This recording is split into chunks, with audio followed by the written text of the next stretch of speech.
He sido paciente dermatológica casi toda mi vida. Y no he tenido el diagnóstico acertado desde el principio. Entonces he pasado por múltiples tratamientos que me han ido dejando secuelas. Ahora mismo pues, he desarrollado una alergia al sol. Me impide disfrutar un poco del verano y todo eso. En España el tiempo de espera con dermatólogos estamos todos petados. ¿Cómo es la lista de espera ahora mismo, más o menos? Aproximadamente 127 días. Alcanzamos muy buenos resultados. ¿Qué tasa de acierto? Por encima del 90%. Un médico muy experto está entre 90 y 93. Estáis en línea con los mejores médicos. Correcto. Creo que ya estamos con un poco más de 300.000 pacientes que se han visto impactados con Legit Health. Pues en Estados Unidos no hay nadie. Estamos ahora mismo tratando de ser los primeros. Cuando la gente piensa en mí, creo que realmente pues, se quede con una sonrisa de que realmente pues, he impactado positivamente su vida.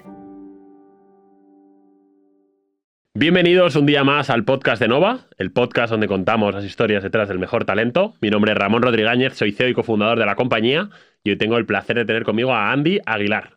Andy es cofundador y CEO de Legit Health, una plataforma de inteligencia artificial que a través de fotos, a través de visión artificial, ayuda a los médicos a diagnosticar problemas de salud en la piel, ¿no? Pues oye, tienes un problema en la piel, te haces una foto y con su tecnología pues te van a ayudar al médico a tratarte mejor. Vamos a profundizar ahora en esto. Así que si te interesa el mundo de las startups, el mundo de la IA y quieres conocer la historia de una emprendedora que, bueno, pues básicamente se resolvió el problema a sí misma, pues tenemos por delante un podcast apasionante. Así que Andy, bienvenida y muchas gracias por estar aquí.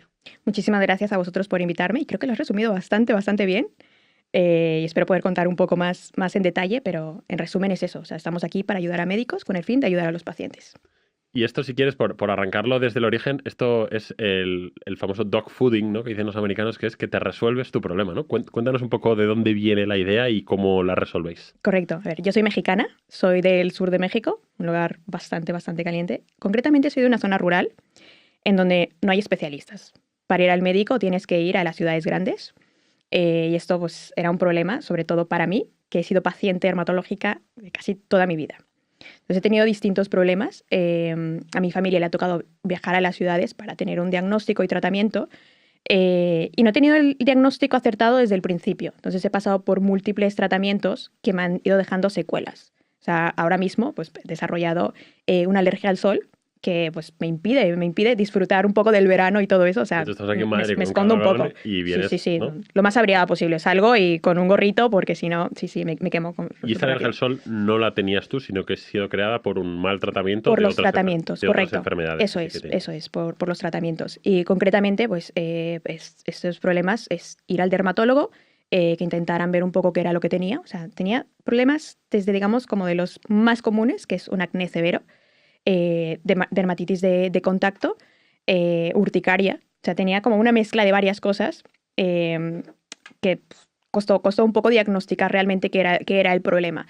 Y me fueron dejando muchísimos tratamientos que a la larga se me complicó. Y en México no se diagnosticó, sino que fue hasta que llegué a España que di con un médico experto y fue el que me diagnosticó y me dio el tratamiento y con eso lo tengo controlado desde entonces.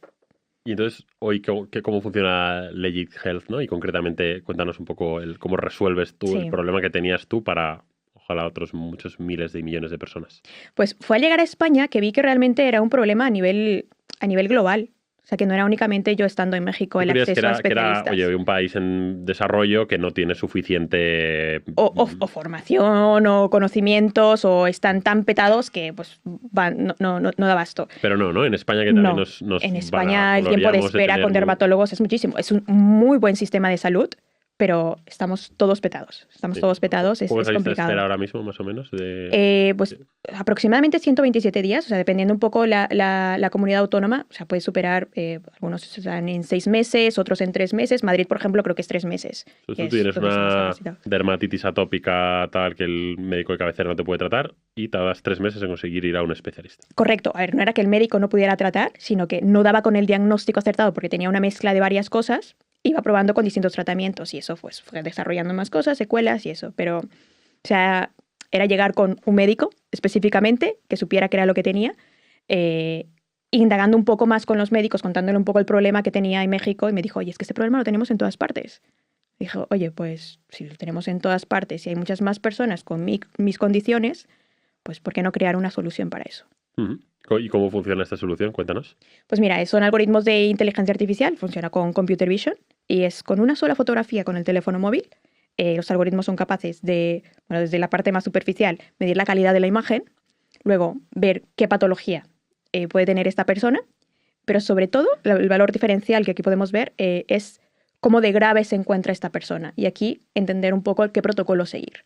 Es saber si es derivable a un dermatólogo, por ejemplo, si se atiende en atención primaria para reducir un poco el cuello de botella. Y con esto, pues ayudar al médico a dar el diagnóstico acertado e ir haciendo el seguimiento, porque o sea, cualquier médico se puede confundir con un tratamiento, sobre todo en enfermedades raras. Puedes probar con un tratamiento, puede no funcionar al paciente, pero lo más importante es detectarlo a tiempo y corregir. O sea que realmente tu producto no tiene casi ni interfaz, es una API, un algoritmo. Nos conectamos vía API, correcto. Vía API a un algoritmo. O sea, tú realmente lo que usas es un algoritmo. Eso es. ¿No? O sea, tú estás realmente en la capa de los modelos. Eso es. Ahora sí. que nos estamos haciendo muy techis, ¿no? En este podcast, entiendo que estos modelos, por lo poco que yo sé de esto, no son los modelos, no son LLMs, ¿no? Son otros modelos diferentes, ¿no? Los que vieran imagen. Es una combinación de distintos, o sea, es completamente deep learning, se entrena con múltiples datos, pero tiene también una parte de Una parte del LLMs y una parte de redes de estas convolucionales. convolucionales, ¿no? Y tal, Correcto. yo estudié algo de esto en la universidad. Y digo, y esto que es un problema que ¿no? Tú lo has aplicado al mundo dermatológico, pero que yo, por ejemplo, tengo esa intuición desde que estuve en la universidad allí en Columbia y vi que, joder, que ya en aquel entonces, 2016, pues eran buenos algoritmos viendo imágenes, ¿no? Y yo le decía a mi hermana, que es médico, y a mi mujer, que es médico también, oye, pero todo el tema de la radiología, tal, esto lo va a hacer una máquina seguro, ¿no? Porque es increíble lo bien que ven imágenes. Claro, entiendo que este problema lo has visto tú y lo ha visto mucha más gente, ¿no? ¿Cómo hacéis? Sí. Porque entiendo que aquí la clave, no sé dónde está la clave, entiendo los datos, ¿no? ¿Cómo haces tú para que tus algoritmos sean mejores? Que seguro que habrá muchas startups haciendo cosas, quizá no en dermatología, no lo sé, ahora me cuentas, pero adyacentes en radiología o en otro tipo de, ¿no? de patologías que requieran de imagen, de pruebas de imagen. Sí, o sea, hay en distintos sectores, en radiología creo que pues, la mejor referencia es Kibim, lo está haciendo fenomenal. En dermatología también hay otras empresas que lo están haciendo, pero yo creo que el valor diferencial es resolver un poco el flujo completo. Es decir, o sea, no ir directamente, oye, pues si las personas quieren saber qué es lo que tienen, pues vamos a las personas, ¿no? Para que ellos puedan sacarse una fotografía y, ¿sabes? Como Doctor Google, ¿sabes? Un poco esto. No, eso no resuelve el problema. Al final, el paciente tiene que seguir viendo a su médico para que el médico pueda darle el tratamiento que necesita y darle el diagnóstico final. Entonces hemos decidido, pues, crear una solución que integre todo el flujo.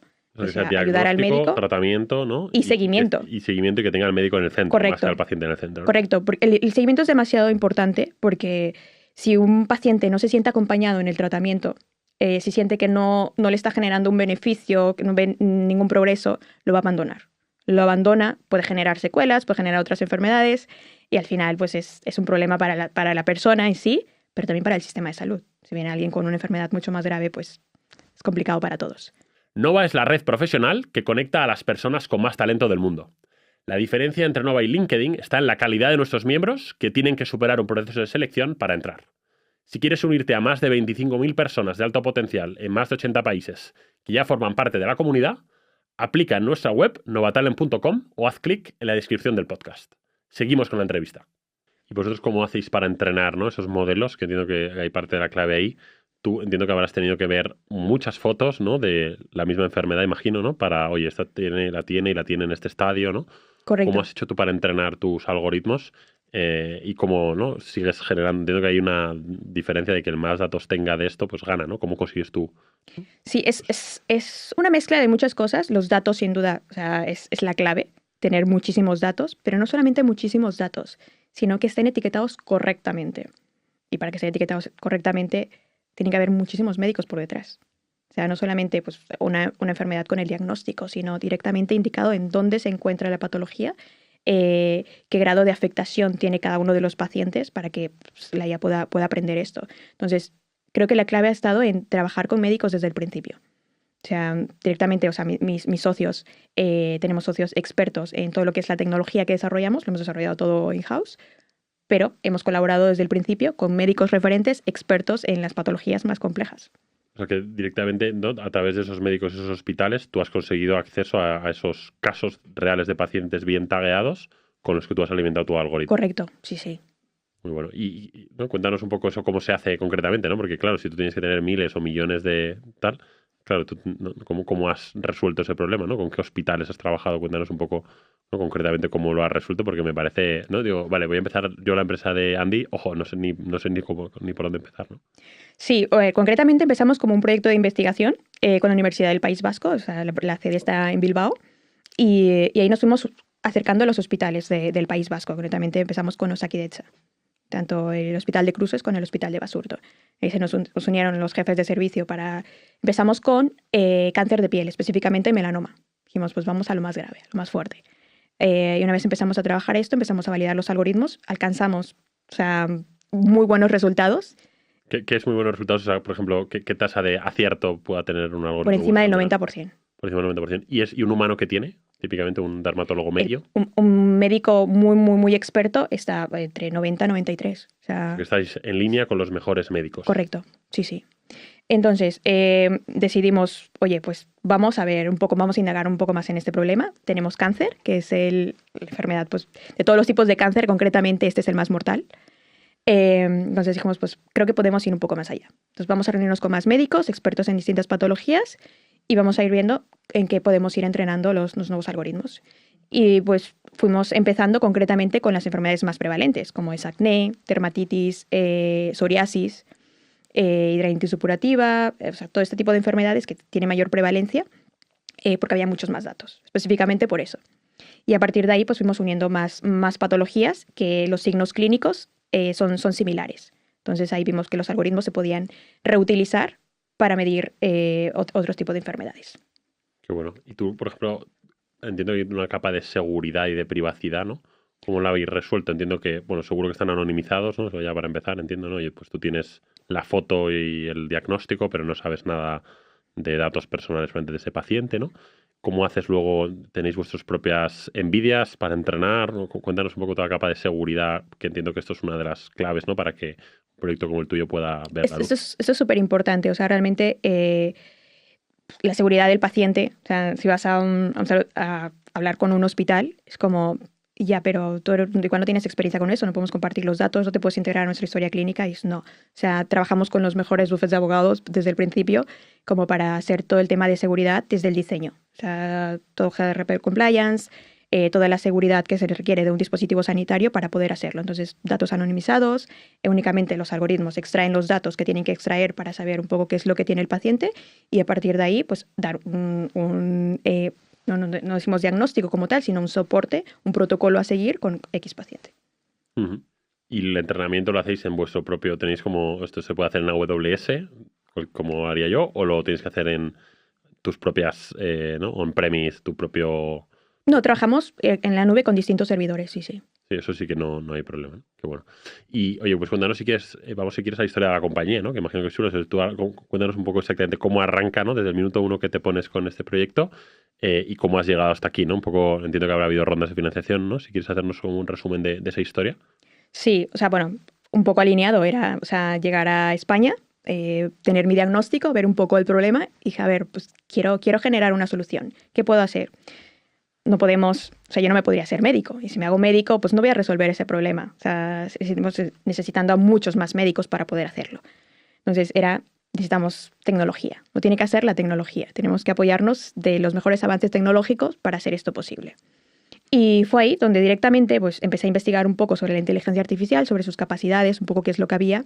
Me uní a un curso de inteligencia artificial para entender la base y ahí conocí a uno de mis cofundadores. Y nos unimos y vimos un poco qué era la tecnología capaz de hacer en ese momento y hasta dónde podíamos llegar. Y empezamos con este proyecto de investigación, vimos realmente que estábamos consiguiendo muy buenos resultados, que los médicos estaban muy abiertos al principio a colaborar para desarrollar algo si los incluíamos en el flujo desde el inicio. Porque esto era muy problema, es como, ¿sabes? Nueva tecnología viene a sustituirme y es como, no, venimos a ayudarte. Vamos a crear algo que realmente te aporte valor, vamos a hacerlo juntos. Y yo creo que esto ha sido clave desde de Legit Health y lo que nos ha permitido llegar a donde estamos. Es un trabajo en conjunto. Pero claro, tú entiendes que es un proyecto de investigación, ¿no? Ahí hay un tema de IP, ¿no? Entiendo que será... es una empresa privada 100%. O sea, nos unimos a la universidad como ayúdanos para poder llevar a cabo... El proyecto, oye, ya si tú tienes doctorandos o quien sea que tienen un proyecto de investigación chulo, pero la IP siempre se ha quedado en esa SL que tienes tú o no sé lo que... Eso es, 100% empresa privada, no, eso es.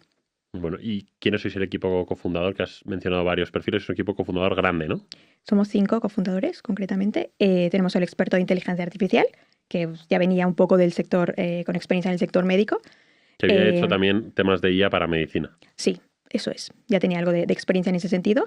Bueno, directamente nos ayudó muchísimo al construir una base de datos iniciando con pocos datos. Tenía una experiencia muy concreta en entrenar y conseguir muy buenos resultados con pocos datos. Ahora imagínate, al tener muchísimos más datos conseguimos resultados fenomenales. Luego tenemos a otro experto que es nuestro full stack developer, que es bastante referente en todo lo que es construcción de aplicaciones, todo el tema de arquitectura.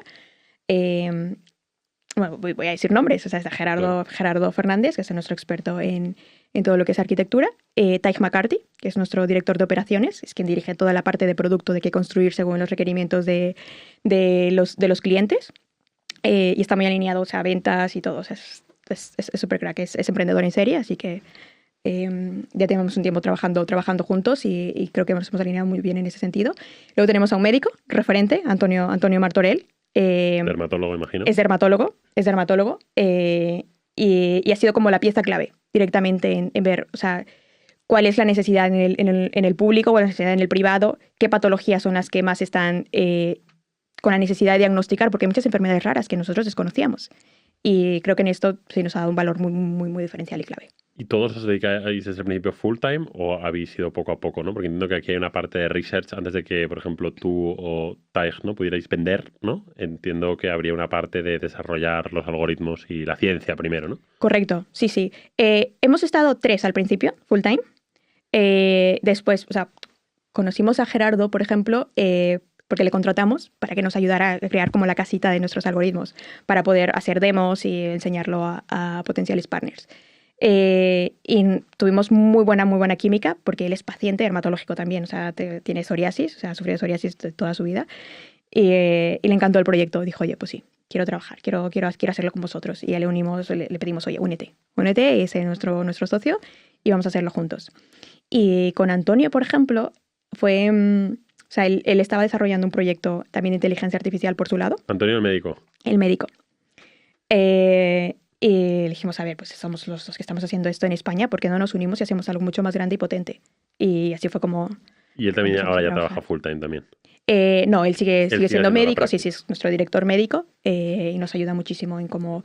Él entenderá bien cómo se mete esto luego en los flujos de trabajo de un médico en un hospital, ¿no? Que eso no es nada fácil, ¿no? De entender cómo inventa un software en un flujo de trabajo, eso no es obvio para alguien que no se dedica a la medicina, ¿no? Correcto, tienes que estar dentro para entender realmente el problema y ver cómo es la mejor forma de solucionarlo, claro.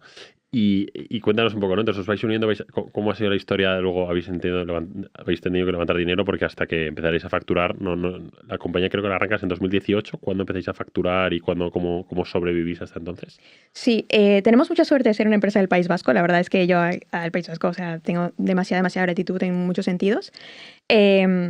Tienen demasiada financiación para startups, desde el inicio, o sea, desde primera creación y todo. Nunca diré que es demasiada, pero tiene buena. Hablemos de buena, ¿no? Demasiada nunca...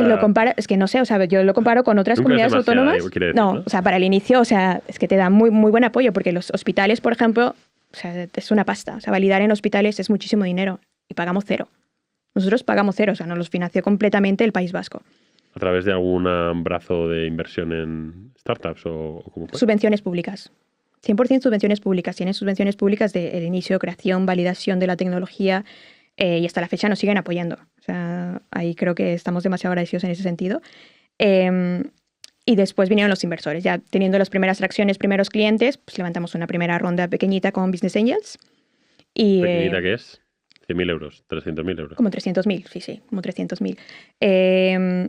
Y ya después empezamos a crecer muchísimo más en tracción, en validación, tecnología. Y fuimos a los siguientes partners, que dijimos, vale, aquí ya 100% Smart Money. Nos hemos ido con algunos que son clientes nuestros desde el inicio. Y partners muy importantes estratégicos como Telefónica, Rivera Salud, Mutua Madrileña. Que ellos son socios de tu Captable, la verdad. Son socios del Captable, correcto. O sea que no tienes el típico Venture Capital al uso, sino son socios. Smart Money 100%, sí. Y ellos, cuando invierten en compañías como la tuya, invierten como un venture, es decir, te compran valoraciones Porque claro, tu compañía, ¿no? Entiendo que vale mucho la tecnología todavía tendrás poco revenue para la tecnología que has hecho. ¿Tú eres capaz de convencer a esos monstruos de, oye, mira, no me valores en EBITDA que probablemente no tengo, ¿no? Probablemente no ganáis dinero todavía, ¿no? Si no me equivoco. Eh, no, todavía no hemos hecho el Claro, break-even, entonces sí, no sí. te puedo valorar el múltiplo de EBITDA y no me puedo quedar con la mayoría de la compañía porque entonces sois 5, ¿no? ¿Qué upside vais a tener, ¿no? Entonces, ¿cómo no les habéis podido convencer de que inviertan como si fuera un fondo? Sí, sí, sí. O sea, al final tienes que comunicar muy bien el valor que estás aportando, como todo.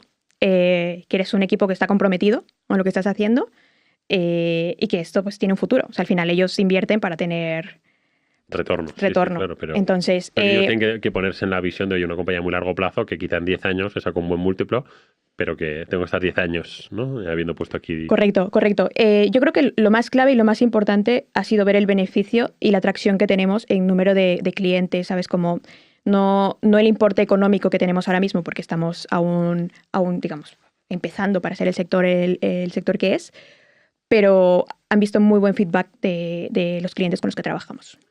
Háblanos de los clientes, ¿no? ¿Quiénes son tus clientes? ¿Cómo les cobras? ¿Cuál es el modelo de negocio? Eh, Podemos decir que somos un SaaS, no somos un SaaS a uso como cualquier tecnología, pero es directamente licencias por uso. Concretamente, pues sacamos una media de, oye, cuántos pacientes ves en dermatología y a partir de ahí, pues vamos a de precios. Un uso estimado, ¿no? Sí, eso O sea, es. lo cobras a priori, no a posteriori. Correcto. Y son contratos multianuales. 3 Trabajamos años, 5 años. 3 años renovables. Entonces, es un buen reto entrar. O sea, sobre todo en hospitales públicos. Trabajamos con hospitales públicos y pues, son licitaciones. Es difícil entrar, pero una vez estás dentro, El churn será muy bajito, ¿no? sí. O Sí, sí, inexistente, sí, ¿no? sí. Sin duda, sin duda. Trabajamos con hospitales públicos, con hospitales privados, con compañías aseguradoras y también con compañías farmacéuticas. Tenemos distintos casos de usos. Una compañía aseguradora, por ejemplo, pues nos usa para hacer un mejor triaje. eh, Identificar esos pacientes que están más graves y directamente pues, darles prioridad de atención si lo necesitan. O sea, yo desde la app me hago una foto y Correcto. eso ayuda a la aseguradora a decir, mira, lo derivo ya y le pongo una cita la semana que viene en el dermatólogo, o oye, mira, realmente no es tan grave, quizá lo atiendo por el teléfono incluso, ¿no? O le mando una cremita. Exactamente, exactamente. Pides una cita de dermatología, te pide que subas la foto y ya directamente se crea como un triaje para saber si necesita una consulta presencial, si puede ser una videollamada o una llamada. Y si no, tú API te conectas al software que utilice el médico cuando, ¿no? De la historia clínica y tal, y ahí mismo, ¿no? Hace la foto en directo, ¿no? Cuando va a ver al médico. Cómo funciona Correcto, el sí. hospital. Algunos hospitales que nos tienen directamente desde su aplicación, el paciente sube directamente la foto. Antes de la cita. Sí, eso es. Concretamente, por ejemplo, el Hospital de Torrejón, que nos usan desde el 2020, ellos tienen como 9 dermatólogos y el feedback que nos han dado es que, por ejemplo, en los casos de acné, es que casi el 90% de los casos los veo en remoto. O sea, les doy el tratamiento, les hago seguimiento, me suben las fotos desde casa y los voy revisando. Y el algoritmo directamente me avisa cuando algo no está yendo como debe ir. Y Pues esto, la pues, experiencia de todos es mucho mejor, el tiempo de atención es mucho mejor. correcto. El Entonces, impacto es brutal. hay ¿Y tiempo cuántos para casos más clientes tienes o graves. cuántos hospitales o cuántos pacientes atendéis al año, ¿no? Por orden de magnitud. Pues concretamente creo que estamos en 40 centros médicos aproximadamente, si no es que más, los últimos que vieron 40 centros médicos. Estamos en 7 países ya a nivel europeo, principalmente España, obviamente porque estamos aquí. El crecimiento ha sido muy, muy, muy orgánico. Pero también estamos trabajando con compañías farmacéuticas grandes. O sea, estamos trabajando con un JG, con un Novartis, con Lilly. En los clinical trials o donde... Claro, tenemos distintos casos de uso. Con muchas compañías farmacéuticas, pues ellos nos han abierto un poco la entrada a los hospitales sponsorizándonos para que ellos pudieran probar la tecnología e integrarlo a los sistemas del caso de atención a los pacientes. Pero también se ha visto un uso que lo han visto ellos mismos, como, oye, esta tecnología la podemos usar incluso en ensayos clínicos de desarrollo de nuevos fármacos. Entonces, pues reduce la variabilidad interobservador de los médicos que están evaluando a los pacientes en ese momento y hace que los resultados y que el ensayo clínico, pues al final sea menor porque hay menos errores y el producto llegue antes al mercado. Claro. Y entonces estamos hablando de cuántos, de miles de pacientes ya atendidos. Entiendo. Miles, sí, creo que ya estamos con un poco más de 300.000 pacientes que se han visto impactados con Que ella. han hecho una foto a su piel. Eso es. Y a nosotros, pues qué guay, la verdad, ¿no? O sea, como que eso es una forma... Entiendo tú como fundadora, ¿no? Te sentir como orgullosa, ¿no? Porque es como un impacto es un producto muy agradecido, ¿no? Sin duda, sin duda. O sea, yo soy de las mejora la principales vida a usuarios. 300.000 personas. Ojo, ¿no? No hay tanta gente que pueda decir eso de una forma como tan clara, ¿no? Porque Sí, sí, en sí. general cualquier compañía pues aporta valor, ¿no? Pero esta es como muy, muy directa. Y a nivel de, ¿no? Más, vendiéndonos más en los números, ¿no? Que sé que no lo publicáis habitualmente, ¿no? ¿Cómo de grande es la compañía en facturación, orden de magnitud? Estamos hablando de, oye, estáis todavía, pues oye, cientos de miles de RR, seed, ¿no? O es ya, oye, una compañía más serie A de más de 1 millón, o más serie B de más de 5 o 10 millones. Pues estamos entrando ya a Serie A. O sea, ya estamos hablando con varios inversores ahora, o sea, porque nuestro crecimiento tenemos ya tracción internacional y nuestra próxima tirada es Estados Unidos. Y ahí pues ahí vamos a lo grande. Entonces, hay muchísima inversión inicial, porque hacer un dispositivo sanitario pues tienes que pasar por todo el proceso de FDA, invertir muchísimo, pero ya estamos ahí. Qué bueno. Y tú, por ejemplo, en tus gastos, ¿tú tienes mucho gasto luego de compute o no realmente? O sea, ¿tu gasto es más en el conseguir los permisos, conseguir los datos? ¿O luego es que, ¿no? Cada vez que mandas una foto hay mucha computación y por tanto tienes mucho gasto de AWS, ¿no? ¿Cómo es un poco tu estructura? Nuestra principal inversión es entrenamiento, adquisición de datos y inversión para entradas a nuevos mercados. Al final, para poder comercializar en cualquier país, tenemos que estar regulados. O sea, afortunadamente en Europa pues, nos vale con el mercado CE para operar en toda Europa.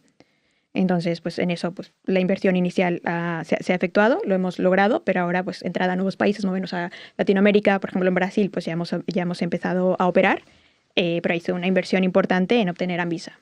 Claro, Pues lo mismo. o sea, hay una inversión en el proceso regulatorio y otra inversión en conseguir los datos, pero luego el coste de cómputo no es muy alto, entiendo, ¿no? Porque, oye, mandar la foto tampoco son tantas Correcto. fotos, ¿no? O sea, eso Sí, gasta mucho, ¿no? En procesar esa inferencia que no es tan cara, ¿no? Qué bueno. ¿Y tu equipo, ¿no? ¿Cuántas personas sois y qué tipo de perfiles tienes?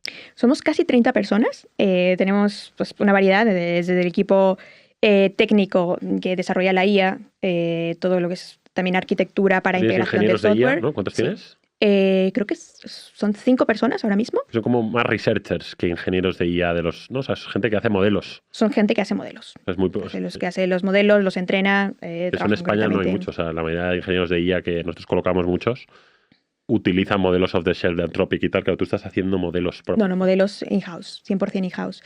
Bueno, tenemos también todo lo que es MLOps, analistas de datos, full stack, backend. Y luego tenemos al equipo comercial. Pues aquí tenemos Customer Success, pues la gente que va directamente a vender a clientes, gente de vender y es Project Manager. gente más, lo que se llama en Pharma Market Access, ¿no? O sea, no es una venta de, venga, te vendo, ¿no? SaaS así, ¿no? Oye, Es una mezcla. Aplico a un tender, ¿no? Público y es una venta un poco diferente, entiendo. Es una mezcla porque, o sea, en un tender público pues sí es un poco acceso al mercado, o sea, tener este conocimiento, pero también tenemos partners para ello que se encargan de eso, pero sí es venta consultiva, porque al final pues tienes que explicar cómo funciona la tecnología, el valor que aporta, entonces es venta como tal. Qué bueno. Pues súper, la verdad es que mola un montón la compañía Andy y brutal, ¿no? Que estéis montando esto desde España, ¿no? Pues me parece la leche, ¿no? Mola mucho contar historias como la tuya de compañías de tecnología que digo yo de verdad, ¿no? De deep tech, que no es, oye, estamos todos en el resto en la application layer, tú estás más abajo, ¿no? Que es donde típicamente se genera más valor, ¿no? Háblame ya por último, antes de cambiar un poco y contar tu historia de la parte de competencia, ¿no? Y tú ahora, si levantas una ronda grande y te vas a Estados Unidos, ¿a quién te encuentras allí? ¿Hay gente haciendo esto? ¿Cómo sois mejores o diferentes, ¿no? De quien esté compitiendo con vosotros. Pues en Estados Unidos no hay nadie. O sea, no hay nadie. O sea, estamos ahora mismo tratando de correr, ser los primeros, Claro. porque realmente es que hay un mercado potente ahí. Bueno, potente muchas veces el de Europa, seguro, vamos, además a los Muchísimo. precios que se Sí. Sí, ya tenemos algunos clientes en Estados Unidos, pero no para la parte clínica, sino para la parte más de research. Entonces con eso ya nos estamos construyendo los casos de uso para entrada al mercado y ahora ya estamos todo en el proceso regulatorio para darnos prisa. ¿Y en Europa hay competencia? Ahí sí que hay alguna otra... En Europa hay, concretamente pues tenemos algunos competidores en Holanda y Reino Unido, pero son competidores que se dedican 100% a cáncer de piel. Entonces, sí, tenemos un producto bastante diferencial, que trabajamos con más de 300 enfermedades. Claro, o sea que no es solo el melanoma típico, ¿no? Que es el cáncer de piel más habitual, cáncer de... Sí. ¿no? Sino que el mismo producto me sirve para otras partes. Correcto. O sea, desde enfermedades malignas, enfermedades crónicas, O sea, tenemos más de 300 enfermedades, pero no solamente apoyamos en el diagnóstico, sino algo que es súper importante, que es la medición de la gravedad de esta enfermedad para seguir un protocolo y hacer un mejor triaje. Qué bueno. Y si quieres pasamos a una parte de la entrevista para hablar un poco de ti y de dónde vienes, ¿no? Decías que venías de una zona rural de México.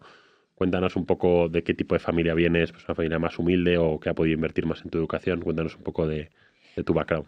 A ver, es una familia, para mí, o sea, mis padres como mi ejemplo a seguir, o sea, son emprendedores para mí, que no es emprendedores que tenían una empresa multinacional, no. O sea, se han creado como hay, pues, para lo que es un pueblo pequeño, pues tenían distintos tipos de negocios pequeños, pero siempre han sido gente de trabajar y trabajar muchos, dar un buen ejemplo. Y recuerdo, o sea, cuando estaba estudiando, porque o sea, hasta cierto punto te tienes que ir a la ciudad a estudiar porque en el pueblo está limitado en ese sentido. Sí, ¿la ciudad más cercana de tu pueblo cuál es? Pues, Tuxtla, que es la capital del estado. Y al estudiar ahí, es como le decía a mi padre, pero es que quiero trabajar, quiero estudiar y quiero también como trabajar para aprender más cosas. Y es como, no. Tú no vas a trabajar, o sea, tú te estás preparando porque vas a hacer algo grande. Entonces, como creo que él mismo me motivaba siempre desde el principio, como...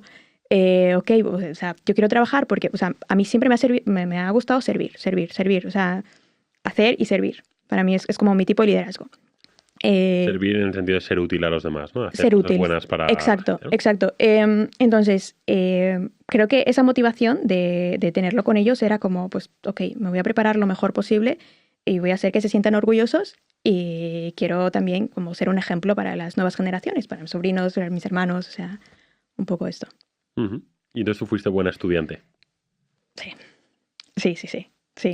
Cuadro de honor, trabajar muchísimo. Siempre he sido muy disciplinada. O sea, he hecho muchas cosas desde pequeña. Desde el jardín de niño era como pues, estudiar y meterme en todos los araos. Como pues he sido bailarina desde pequeña. Entonces, bailar te enseña muy buena disciplina. Total. Entonces yo creo que eso también me ha ayudado muchísimo. Y luego fuiste a estudiar y estudiaste ingeniería. Pero no la estudiaste cerca de No casa. estudié ingeniería, estudié administración de empresas. Vale. Administración Pero en de el empresas. Tecnológico de Monterrey, El Tecnológico de Monterrey. Vale, lo he visto rápido en tu perfil. Creía que erais todos ingenieros. No, hay business también. Vale. Sí, es business. Pero esto no está cerca a Monterrey, ¿no? De tu ciudad, ¿no? No, estudié en Chiapas y Vale. después me moví pues, un poco a Puebla, pero sí, o sea, es directamente eso. Después hice un intercambio a Estados Unidos, a la Universidad de Mississippi de Emprendimiento. Y pues, luego me moví a España, también como un intercambio universitario. Porque tú cuando estudias business, tú querías emprender. O sea, tú sabías si querías montar una empresa o no. Yo sabía que quería emprender desde el principio. O sea que tus ídolos ya eran ¿quién? Zuckerberg o ¿no? ¿O quién era pues, tu referencia?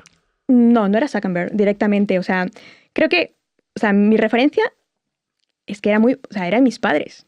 Es como, o sea, mis padres están aquí, están haciendo, o sea, todo, mis padres han construido todo desde cero. O sea, mi padre viene pues, de una familia demasiado humilde y se ha construido algo. Negocios y les va bien, ¿no? O sea, tiene una le buena va bastante vida. Bien y para mí eran como un muy buen ejemplo y dije, a ver, yo creo que puedo llegar. No aspiraba a llegar a tanto realmente, o sea, no sabía que era posible, pero creo que me he esforzado al máximo para hacerlo posible y he tenido muchísima ayuda en el camino. Entonces tú, en un intercambio, aterrizas en Bilbao, ¿no? Y ya te enamoras de España y del norte de España que tiene menos sol, ¿no? Correcto. Chapas y te quedas, ¿no? Sí, era un intercambio y es como, a ver, tienes que elegir a qué ciudad te quieres ir de España. O sea, está Barcelona, Madrid y País Vasco. Y dije, pues País Vasco no me suena de nada, pues voy ahí. Para mi sorpresa, el clima para mí era estupendo. Para el tema de alergia al sol me venía fenomenal. Entonces estaba ahí en la universidad y honestamente, pues la Universidad del País Vasco pues es muy buena universidad, pero yo me aburría. Me aburría demasiado porque estaba acostumbrada a estar en movimiento, grupos estudiantiles, a hacer muchísimas cosas al mismo tiempo. Entonces me acerqué a algunas profesoras y le dije, mira, ¿qué puedo hacer? Me estoy aburriendo. Me dijeron, mira, pues tenemos algunas empresas que están buscando a gente de prácticas, pues ve con ellos. Y eran unos emprendedores que pues, también querían comerse el mundo. Empecé con ellos y para mí, o sea, hice prácticas y después me quedé trabajando con ellos, liderando como un área de que ellos es comercial. Geek Blue, ¿no? Sí, de vinos. Un vino azul. Que Eso de hecho es. hay un miembro de Nova que entró en Nova hace mucho tiempo, se llama Íñigo Alday. Y que yo le recuerdo por Geek, que decía el vino azul de Íñigo y tú trabajabas con él. Justo, trabajaba con él, con Íñigo y con Ty McCarthy, que ahora es uno de mis socios. Eres tu CEO, ¿no? Correcto. Y pues, o sea, para mí estar con ellos trabajando fue como hacerme un máster que además me pagaban. O sea, era estupendo porque veía un poco, aprendía de todo, o sea, le metía muchísimas horas para aprender al máximo posible. ¿Y qué hacías tú en Geek?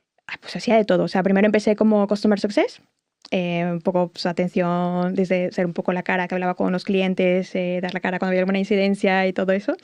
Y después me fui metiendo un poco más como pues e-commerce, o sea, ver un poco, pues de tocar la web, ver un poco qué se podía hacer para A/B testing, diseños, cambiar diseños, distintos mercados, construir páginas web desde cero. O sea, me fui haciendo un máster, aprender de tecnología y todo, a programar. O sea, para mí era hacer de todo. ¿Cómo era de grande Geek cuando tú estabas ahí? Estaban empezando. Cuando empecé, o sea, inicié haciendo las prácticas, estaban empezando. Y luego, pues claro, se fue Estaba grande Íñigo a y distintos. Tai y ya está. No, eran 5 fundadores también. Sí, Vale. sí. Sí, sí. Entonces era aprender un poco de todos. ¿Y cómo de grande llegó a ser en facturación, en tal, cuando tú te fuiste? O sea, fue una época de mucho crecimiento. Sí, llegaba a facturar, o sea, millones. Llegaba a facturar millones y de hecho, o sea, mi socio pues vendió sus participaciones y dijo, pues mira, quiero hacer software. Quiero hacer software, ya no Me he quiero cansado de gestionar los un poco. del vino. Sí. Porque tú le vendes el vino a hostelería o a distribuidores. A distribuidores, sí. Era un poco a distribuidores, pero había muchas incidencias en transportes, logística y todo eso. Y era, a ver, me he liado de esto, pues venga, vamos a hacer software. Y le encantó el proyecto que estábamos haciendo. Y pasó y empezamos de juntos. ser tu jefe a ser tu socio, ¿no? Correcto. Qué bueno, brutal. Sí. No, la verdad es que historia también súper guay y mola mucho, ¿no? También como, desde México llegar aquí y montar una empresa, la verdad es que es súper mérito. Cuéntanos un poco cómo es tu experiencia, ¿no? Entrevisto desafortunadamente pocas chicas, ¿no? Y hay emprendedores que entrevisto, pues somos más chicos que chicas. ¿Tú cómo lo vives, no? O sea, ¿por qué crees que tampoco se lanzan más chicas a emprender? Creo que, a ver, hay muchísimos mitos con esto de que muy pocas chicas se lanzan a emprender. Yo creo que el ecosistema no está del todo preparado para ello, porque, o sea, lo he visto, o sea, yo me he convertido en madre hace poco. Y me he enfrentado como a varias cosas de, oye, pues un bebé va con su madre a todas partes. Tiene que estar con su madre, sobre todo los primeros meses. Y me han cerrado muchísimas puertas en algunos espacios de coworking, por ejemplo, como, oye, pues es que tengo una reunión, pero tengo que llevar a mi bebé. O sea, no puedo dejarlo, o sea, tengo que darle de comer, tiene que estar conmigo. Y es como, no, aquí el bebé no puede entrar. O sea, oye, no puede entrar el bebé, o sea, me está diciendo que no puedo entrar yo, porque el bebé no se puede quedar fuera. Entonces yo creo que hay muchísimas cosas en ese sentido de que pues, la mujer pues, se tiene que convertir también en madre en algún punto y no puede llevar ambas cosas. Pero he tenido muy buenas referentes en ese sentido. Y he visto cómo lo han hecho y han construido empresas muy grandes. ¿Tú tienes mentoras chicas emprendedoras? Sí, han construido empresas grandes. Mira, por ejemplo, hay personas que sigo desde el inicio, pues Ana Máiquez, que también tiene pues, una empresa tecnológica y medicina, y ha crecido también en Estados Unidos un montón, y ella es madre. Es como, se puede combinar ambas cosas. Entonces, es parte de la pasión. Yo creo que lo que más te enseña es a invertir mejor tu tiempo. Es como te tiene que dar la vida para cuidar de tu peque y de cuidar de tu empresa. Entonces, creo que optimizas mejor todos tus recursos y creo que sacas las cosas mucho más rápido. Bueno, y aprendes a decir que no a cosas, ¿no? Digo decir que también los chicos debemos también decir que inviertes, no, somos padres, ¿no? Uh-huh. Sí. Creo que pero es sí un que poco ves eso. que hay cosas que estructuralmente, ¿no? Que el ejemplo de ponías de coworking como que os lo pone un poco más difícil, ¿no? Correcto. Porque efectivamente biológicamente la paternidad es más fácil que la maternidad. Eso es la ley de la vida. Sin duda. Pero también es como, yo creo que, o sea, desde el lado de inversión, lo vi muchísimo al principio, en algunas reuniones con algunos inversores. Que te preguntaban si querías ser madre y tal. No. Creo que un poco... No se atrevían tanto, ¿no? No se atrevían a tanto. Pero era un poco como, hacían las preguntas a mis socios, no a mí. Es como, oye, yo soy la CEO. En plan, como si estuvieras a tope, ¿no? O sea, si... No, en una reunión donde estábamos todos. En una reunión donde estábamos todos, o sea, veían a ellos, les hacían las preguntas a ellos. A ti que eras asesor. Correcto. Y es como, oye, yo soy la CEO, pregúntame a mí. Yeah. Era un poco eso y algunos comentarios como, ya, tú eres la CEO igual de cara al público, ¿sabes? Como un poco eso, como de cara al público, entiendo que estáis jugando a este juego. Es como, no de cara al público, o sea, yo soy quien dirige la empresa. Que tú lo arrancaste, ¿no? O sea, que la idea es tuya, quiero decir, ¿no? En origen, ¿no? Sí, no, o sea, creo que esto pasa, o sea, yo creo que hasta que no lo ves no te das cuenta, o sea, porque hablo con varios amigos emprendedores y dicen, oye, pero es que es verdad que hay más chicos que se animan más a emprender porque pues se animan más a asumir más riesgos. Y yo, es verdad, o sea, sin duda creo que esto es verdad porque pues ha sido así todo el tiempo, pero creo que el sistema tampoco nos lo ha puesto fácil a las mujeres. Y hasta que no lo vives, no lo entiendes. sea, eso es lo que pasa. ¿Y qué se puede hacer, no? O sea, ¿tú qué haces en concreto para que a más chicas les sea más fácil? Yo creo que o sea, es construir referentes. Convertirte en referente para más mujeres que están iniciando en el camino. Yo creo que es eso, porque siempre lo que pensamos, tú mismo me decías, o sea, tenías a Zuckerberg ahí como referente.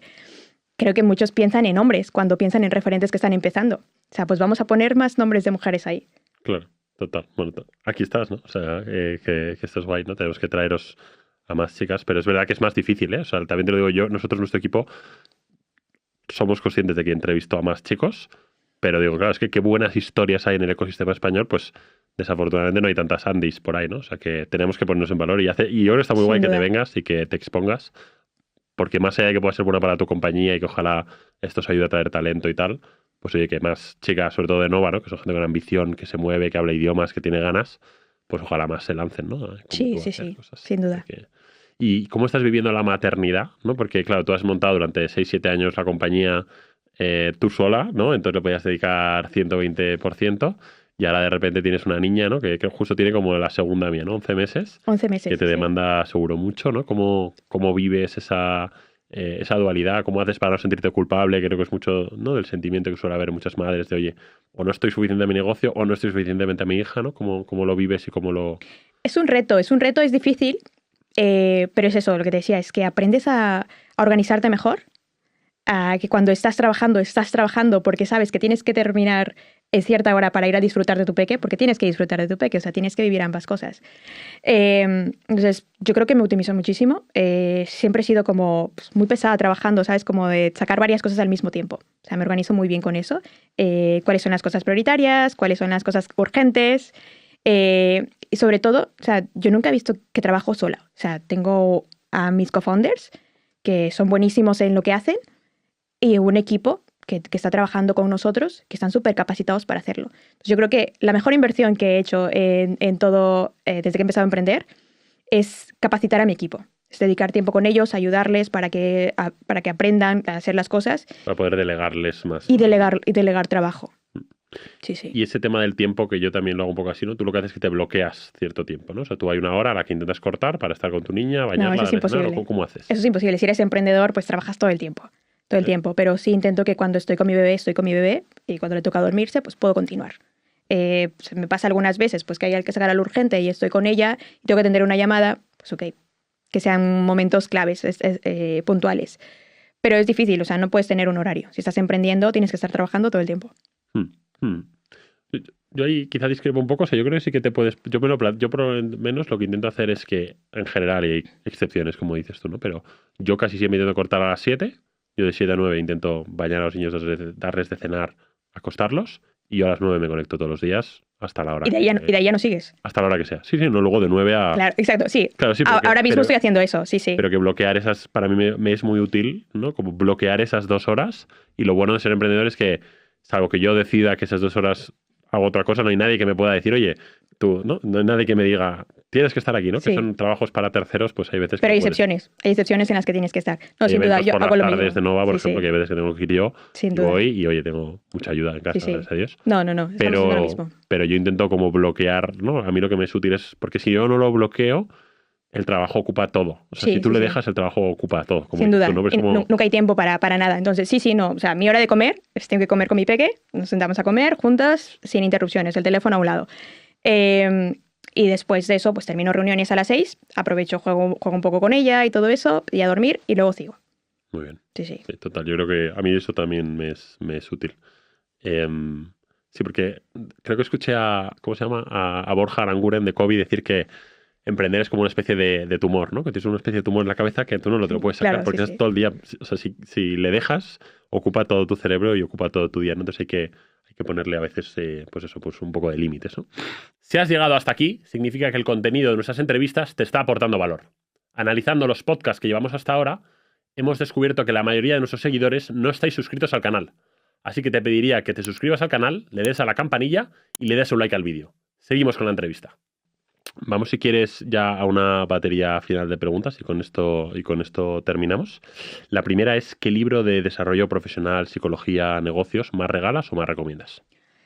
Pues, esta es difícil, ¿eh? Porque hay muchísimos. Pero yo creo que... voy a decir Start with Why, que creo que esto va a ser un cliché, pero Start with Why creo que es súper importante porque cuando empiezas a emprender vas con una misión, una visión muy clara, pero no olvidarte nunca del por qué has empezado, qué es lo que estás resolviendo, creo que es súper clave. ¿Es Simon Sinek? Sí, Simon Sinek. Muy bueno. La segunda es, ¿qué compra de 100 euros o menos ha tenido un impacto más positivo en tu vida recientemente? Recientemente, casi todas las compras que he hecho son para mi peque últimamente. ¿Alguna que recomiendes? Pues mira, Para padres, pues yo creo que estas bocinas de ruido blanco. Sí, estas al principio, sobre todo si le cuesta dormir. Sí. O sea, yo trabajo desde casa, entonces pues para mí eso es indispensable porque la dejo en su cuarto con ruido blanco y puedo tener reuniones sin despertarla. Yo creo que esto, sí. ¿Cuál ha sido una de las mejores inversiones que has hecho en dinero o también puede ser tiempo o energía? Formar a mi equipo, o sea, ayudar a mi equipo. Yo creo que, o sea, creo muchísimo en el liderazgo desde el servicio. Y yo creo que pues estar ahí siempre para tu equipo cuando lo necesita, cuando está aprendiendo, o sea, tener un equipo capaz y con interés de aprender y acompañarlos en este proceso creo que es clave para que también te acompañen a ti al éxito. ¿Puedes compartir algún hábito inusual, alguna cosa absurda que te gusta hacer? Pues mira, creo que es cada vez menos gente, pero yo soy de lo clásico de ir al cine. O sea, como sigo yendo al cine, sigo ver películas ahí. Sí, comerme las palomitas tranquilamente. Pareja... Sí. Qué bueno, yo he ido al cine desde la pandemia, creo que he ido una vez. Pues a mí es, o sea, ir al cine, ver en pantalla grande y desconectar, sí. En los últimos 5 años, ¿qué nueva creencia, comportamiento o hábito ha mejorado más tu vida? En los últimos años, yo soy protestante, entonces para mí, pues la fe creo que es algo súper importante y hacer todas las cosas, hacerlas como con amor, ¿sabes? O sea, poner amor en todo, porque así te aseguras de que vas a pasar lo mejor de ti. Con una visión cristiana. O sea, dices que estos últimos 5 años has profundizado en tu fe y en tu visión cristiana del mundo. ¿Qué malas recomendaciones escuchas habitualmente dentro del mundo emprendedor? Malas. Yo creo que no hay inversores que realmente acompañen al emprendedor. O sea, creo que esto se compara muchísimo con Estados Unidos. De decir, a ver, los inversores aquí entran y quieren ver directamente pues, el fruto de su inversión a largo plazo. Pero no es como Estados Unidos, que están en el día a día de la operación, te acompañan en la toma de decisiones. Cuando tienes cosas difíciles, pues te ayudan a tomar una decisión. Te conectan con partners, clientes y te ayudan a escalar el negocio. Al menos yo pues he tenido muy buenos partners. En ese sentido yo creo que no es cierto. O sea que se puede emprender desde España también y hacer cosas. Se puede emprender desde España, sí. Es un poco más difícil yo creo, pero sí se puede. Sin duda. ¿Cómo te gustaría ser recordada? Esta es muy buena pregunta. Es muy buena pregunta. Pues diría que con una sonrisa. O sea, creo que cuando la gente piensa en mí, creo que realmente pues, se quede con una sonrisa de que realmente pues, he impactado positivamente su vida. Y a la última, ¿qué persona que conozcas y admires nos animarías a invitar al podcast? Pues mira, una persona muy cercana, que para mí también pues, ha sido un ejemplo en muchas cosas, porque pues, de las personas a la que más sigo desde el inicio es Nuria Pastor, de Vitalera, que es también emprendedora en el sector salud y también es madre. Entonces, para mí ha sido como un ejemplo en muchos sentidos. Buenísimo. Oye, pues te pediremos el contacto y le invitaremos. Andy, ha sido un placer tenerte en el podcast de Nova. La verdad es que mola un montón contar historias como la tuya y te deseamos lo mejor. Ojalá levantes una ronda muy grande y te comas el mercado americano y lo podamos contar en unos años. Genial, perfecto. Pues muchísimas gracias por invitarme. A ti, gracias a todos y hasta la semana que viene.